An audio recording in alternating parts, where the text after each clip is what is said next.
Bonjour à tous et à toutes. Je me nomme Noémie Caron et je vous présente aujourd'hui le plan d'action en matière d'équité, de diversité et d'inclusion, mentionné sous l'acronyme EDI, pour l'Institut de cardiologie de Montréal. Tout d'abord, voici un bref aperçu de la présentation. Tout d'abord, il est intéressant de réfléchir à la responsabilité du système de santé publique d'engager des employés selon une réelle représentativité de la population qu'il dessert, tant au niveau des soins directs aux patients et patientes qu'au niveau plus élevé de la gestion. Nous avons choisi l'Institut de cardiologie de Montréal car il est situé dans un centre urbain et il est reconnu internationalement dans son domaine. L'Institut de cardiologie compte plus de 2000 employés et près de 250 médecins, dont la plupart sont spécialisés dans les différents domaines de la cardiologie. Il reste aux prises avec les enjeux EDI alors qu'il ne présente aucune amélioration dans les dernières années quant à l'atteinte des cibles d'emploi pour les groupes ciblés. Dans le cadre du diagnostic, nous allons faire l'état des portraits des groupes ciblés. Premièrement, les femmes. Le poste de présidence et de direction générale est occupé par une femme. Il y a également une plus grande proportion des femmes parmi les travailleurs et travailleuses du domaine de la santé.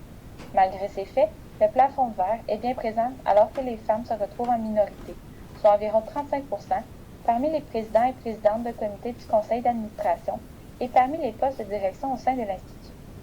La cardiologie est l'une des spécialités de la médecine les mieux payées et les femmes comptent pour seulement 25 des cardiologues au Québec. Cette statistique est représentée au sein de l'Institut parmi les spécialistes et chercheurs. Pour les minorités visibles, malgré une plus grande concentration dans les centres urbains, ils et elles ne sont pas représentés dans les employés de l'Institut. Il existe une politique de diversité culturelle, mais il n'est pas possible de connaître l'efficacité de celle-ci. Aucun membre de la direction et du conseil d'administration n'appartiennent aux minorités visibles, ils et elles ne représentent que 10 des spécialistes et chercheurs au sein de l'organisation. La situation des Autochtones au sein du système de la santé est complexe. Ne représentant qu'une petite proportion de la population, leur accès aux soins de santé et à l'éducation sont difficiles en raison de la discrimination dont ils et elles sont victimes depuis la colonisation.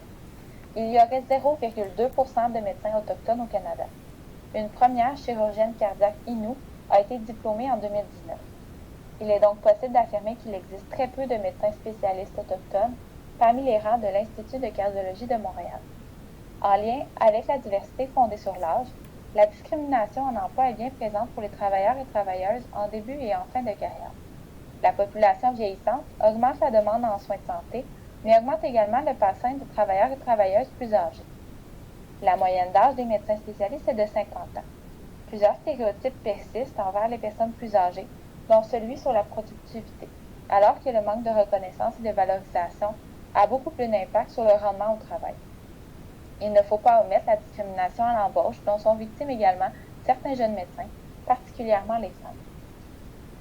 Pour les personnes ayant un handicap, le taux de disponibilité de la main-d'œuvre handicapée dans le domaine de la santé est 4 fois plus élevé que l'effectif réel. Les personnes ayant un handicap se retrouvent face aux discriminations et aux préjugés, tout comme l'ensemble des groupes ciblés d'ailleurs. En plus, ils et elles doivent traverser des obstacles physiques selon leur incapacité afin que leur environnement soit compatible, et des obstacles organisationnels alors que leur employeur surestime les accommodements nécessaires à l'accueil d'employés handicapés. Il est possible de penser que les 5 groupes visés sont en sous-représentation, comme il en a été question dans la présentation des portraits. Une ségrégation verticale est observée, avec la sous-représentation des groupes visés en ce qui a trait aux postes de direction et de gestion. Une ségrégation horizontale fait aussi partie des enjeux, alors que les groupes visés sont très peu présents parmi les spécialités de la médecine. Ces préjugés et la discrimination sont bien présents au sein du domaine de la santé et au sein de l'Institut. Parmi les mesures existantes, il existe présentement des formations, des bourses et du mentorat s'adressant entre autres aux professionnels en début de carrière. Un plan d'action à l'égard des personnes handicapées ainsi qu'un groupe de travail ont été mis en place. L'Institut souscrit au programme d'accès à l'égalité. Des politiques sont mises en place, mais il semble avoir peu de consultations auprès des personnes concernées. Il existe peu de données accessibles pour faire état des statistiques de la présence des différents groupes ciblés. Les effets des mesures et politiques en place devraient être colligés dans le rapport annuel de gestion. Pourtant, il est impossible de les retrouver. Dans le cadre logique, nous avons établi les différents objectifs suivants.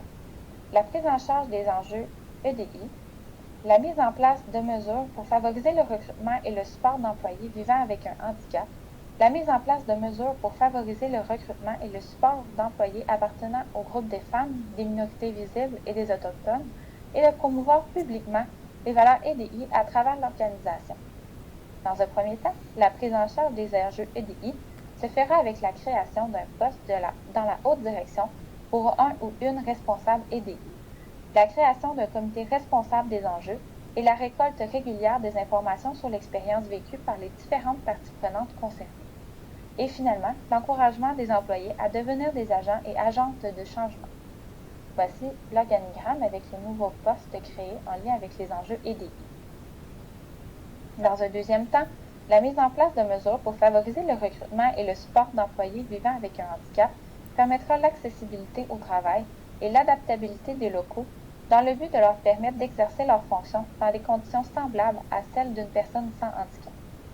Dans un troisième temps, la mise en place des mesures pour favoriser le recrutement et le support d'employés appartenant au groupe des femmes, des minorités visibles et des autochtones permettra une meilleure représentativité de ces groupes visés. Des mesures seront mises en place afin d'encourager leur progression professionnelle et afin d'augmenter leur présence dans toutes les sphères du pouvoir et d'augmenter le bassin de candidature. Dans un quatrième temps, la promotion publique des valeurs EDI de l'organisation passera par la formation sur les biais inconscients et discriminatoires du personnel et à l'organisation des activités de sensibilisation aux enjeux EDI accessibles à tous et à toutes. Pour poursuivre, je vous décris la stratégie à mettre en place afin d'atteindre les objectifs. La prise en charge des enjeux EDI se fera avec une approche transversale et une responsabilité partagée parmi l'ensemble de l'organisation. La valorisation des initiatives des employés en tant qu'agents et agentes de changement et en palliant à l'absence actuelle d'informations. L'assouplissement quant aux demandes d'accommodement et de modification d'infrastructures et la proactivité quant aux demandes aideront au support et au recrutement des personnes handicapées. Une meilleure communication entre les personnes concernées et l'organisation aidera à mieux connaître la réalité et de mieux s'y ajuster. Afin de soutenir l'avancement des carrières des femmes, des minorités visibles et des autochtones, les mesures seront la fixation d'objectifs et l'établissement d'un processus de sélection transparent et inclusif. La promotion des valeurs EDI passera par la formation et la sensibilisation sur la discrimination afin de diminuer les résistances au changement des employés et à la mise en place d'activités telles que des pièces d'information et des ateliers. En termes de gouvernance et de responsabilité, le poste créé pour un directeur ou une directrice des enjeux EDI assure un engagement à long terme de l'Institut et une pérennité des projets. La collaboration entre les différents directeurs et directrices permettra une amélioration harmonisée des façons de faire. La formation, la sensibilisation et l'encouragement des initiatives des employés amènent une approche participative. Les objectifs seront atteints avec la participation et la collaboration de tous. Des ressources sont essentielles. Il faut libérer le temps des personnes impliquées afin de pouvoir compter sur ces ressources humaines. Les ressources matérielles devront être allouées, tels les locaux, du matériel informatique et en plus de matériel de promotion utile au recrutement, à la formation et aux communications. Les ressources financières sont intimement liées aux deux autres ressources nommées. Le budget sera distribué de la façon suivante.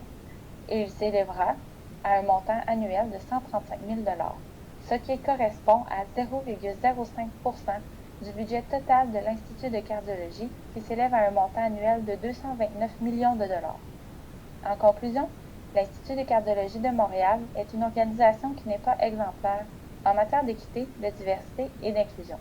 Un plan EDI bénéficierait à tous et à toutes en rendant ce milieu de travail accessible et inclusif et en atteignant les cibles pour chacun des groupes visés par la loi sur l'accès à l'égalité en emploi dans les organismes publics. Le tout afin d'atteindre une plus grande justice sociale pour tous et pour toutes. Merci de votre écoute.